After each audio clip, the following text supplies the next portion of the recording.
we start tonight off with some breaking news out of Missoula as we continue to update you on the situation at the Poverello Center. MTN reported earlier this week that an employee and one other person tested positive for COVID-19. Our reporter, Jack Ginsburg, has more from the Poverello Center. Connor, that's right. It was announced just a few hours ago that as of 4 p.m. on Saturday, the National Guard will be coming here to the Poverello Center in Missoula to help out in the wake of a number of employees quarantining due to a COVID-19 outbreak. You know, we have several staff members that are in quarantine, which means it's stretching the staff that's available pretty thin.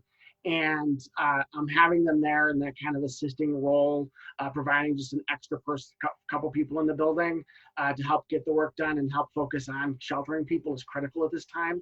On Tuesday, the Poverello Center announced that 2 people in the building tested positive for coronavirus, causing several employees to quarantine. Since then, the shelter has worked with the Missoula County Crisis Response, who deployed the extra help. The National Guard was deployed as part of that partnership. We informed the county that we could use a little bit of assistance, and they helped us secure the help of the National Guard. The National Guard is set to stay for a few weeks, but that is a very fluid situation, depending on the status of the Poverello employees and how that plays out in the next 2 weeks. Depends on when we have enough people out of quarantine for staffing to take on its normal form at the Poverello Center. We expect to have most folks out of quarantine by the end of next week. But again, you know, that's depending on where we're at right now in terms of people's symptoms and testing. So we don't want to commit to a time because we just don't know if how long that will last. While Jager says the help from the community is great, the issues seen at the Poverello are shedding some light on a bigger issue. But it's also really exposing, you know, some major issues in our community: the lack of affordable housing, lack of living wage jobs that really are the drivers for homelessness in our community.